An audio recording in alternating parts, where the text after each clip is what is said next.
Douglas Schoeninger from Pro Rugby, sitting in the middle. He is the CEO of Pro Rugby, and Rick Pickering, the CEO of the California State Fair. And I think we're going to start with Nick Nakura. Good afternoon. Well, once again, we get the added pleasure of coming out to Cal Expo and fulfilling our mission statement, which is to bring community to Cal Expo and stretch out Cal Expo to our community.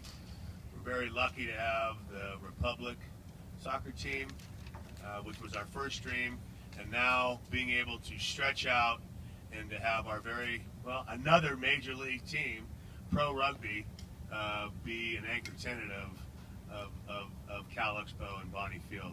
We're very excited about it. It's very important to us to make sure that we continue to bring quality entertainment to Cal Expo to benefit the community at large with our kids.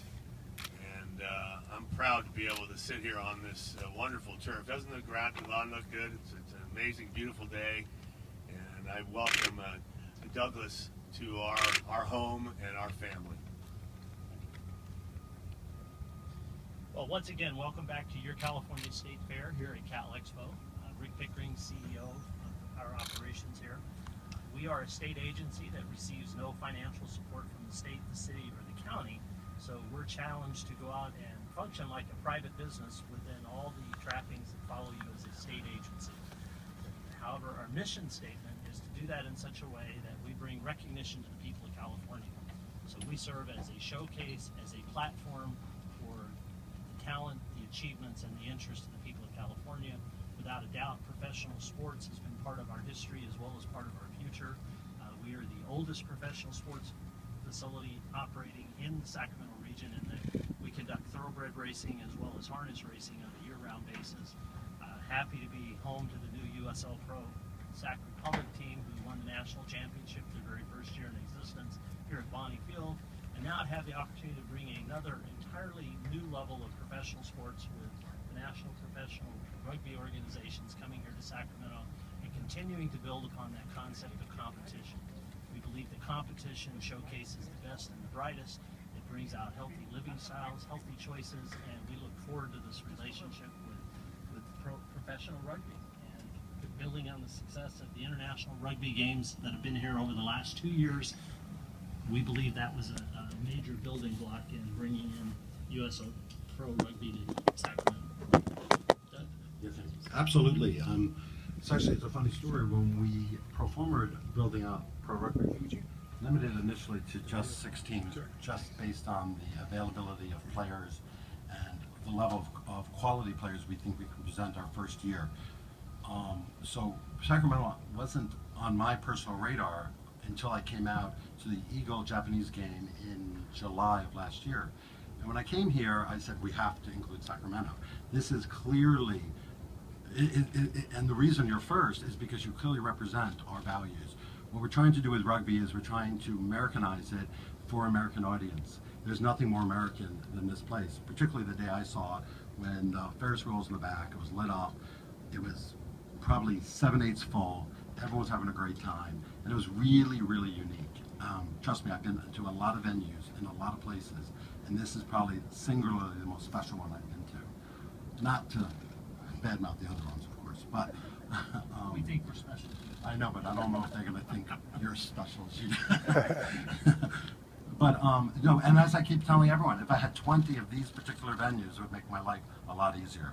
So we are very, very happy and fortunate to be able to have the opportunity to play here and to announce our first team here and start this exciting journey that will go on for many, many years as rugby's built into the culture of America. And like I said, not a better place to start than here, because this is really how our vision of rugby is developed from this kind of venue in America. Questions? Questions? Doug, can you talk about the league? You mentioned there's going to be 6 teams. Are you looking for other small markets, or are you going to be in other big markets? Most of the markets are bigger. This is arguably the smallest market. We're trying to give a diversity of, like I said, initially this wasn't on the radar because we looked at bigger markets which are more attracted to bigger sponsors. But having said that, we're playing at very large venues, we're playing at very small venues. This one venue probably fits right in the middle of where we're playing at. So, you know, we're looking for a diverse mix, so we understand how to move forward, and also, you know, trying to be authentic to the venue we're at, you know, the city we're at, which are all very different. Other than the Ferris wheel and the amenities here, what makes Sacramento a good rugby market?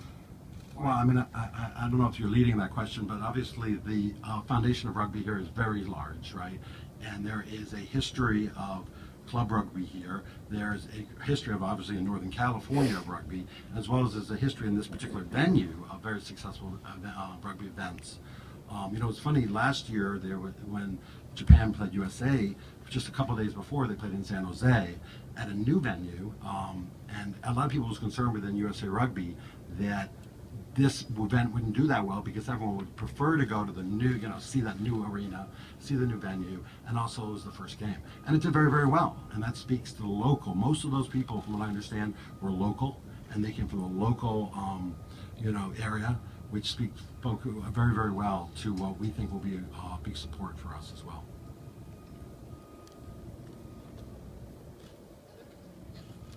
Given right now that the Kings are, of course, moving into a new arena, the Republic is looking to go to the Major League Soccer, there's a successful minor league baseball team here, do you have worry about the sports dollar getting sliced a bit too thin, whether or not there'll be room for rugby too? No, I don't, actually. I think every sport serves its, you know, as a piece of the pie, and every sport comes at the presentation in a very different way. We'll present our rugby, and very much we're leading our rugby presentation to the non-rugby follower right now with the great ethos of the game and the great values of the game, and something that is an alternative to some of the presentations out there. I actually think, I mean, sports is just becoming bigger and bigger, as everyone knows.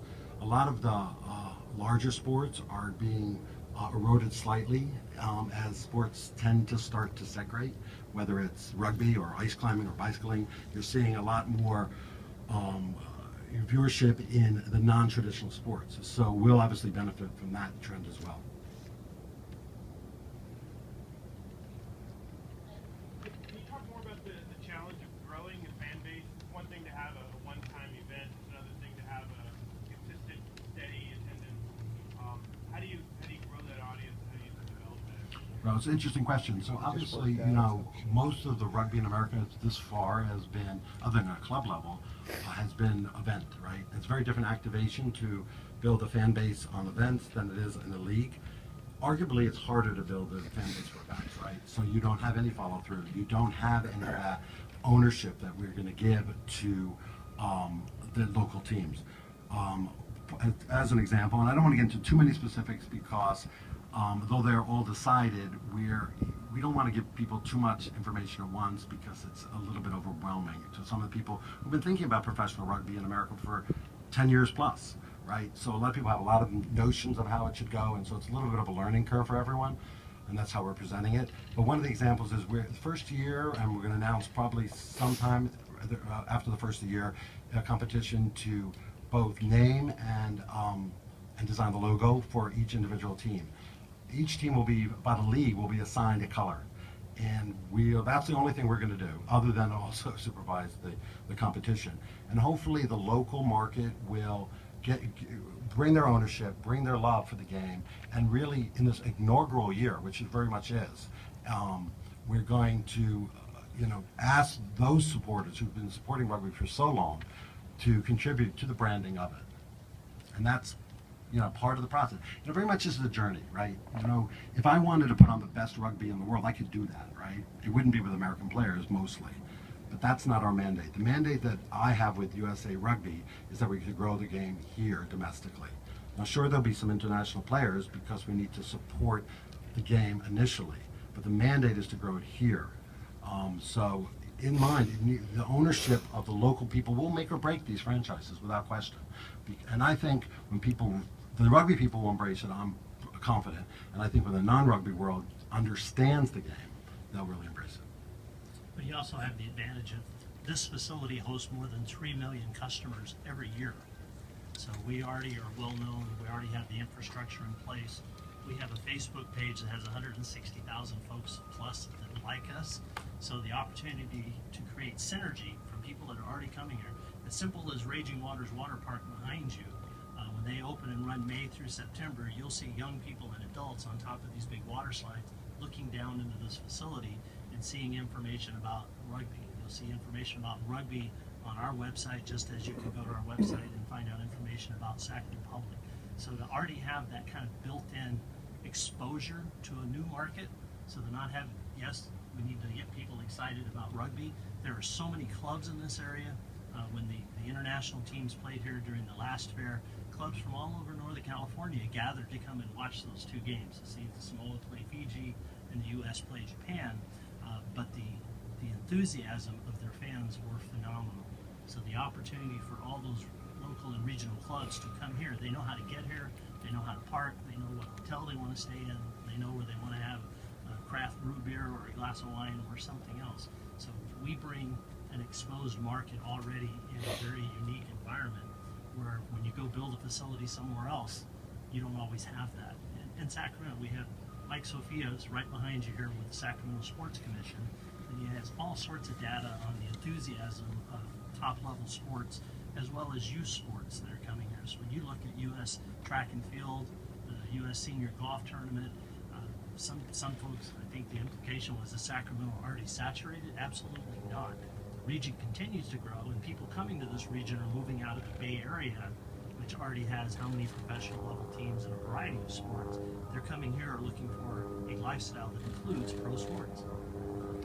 And as Spectrum, working here at Cal Expo for the past 22, 23 years, we find it to be our responsibility to accent what Rick is talking about and being able to cross over the multitude of cultures that come to this facility, whether it be a horse show, horse racing, auto shows, soccer, state fair, blending those together and trying to put a cohesive rhythm through all of them is our purpose, and something that we feel dedicated to do, as well as the 4-H and the FFA, the kids that come to this facility, being able to cross over and to see something that they may never see before.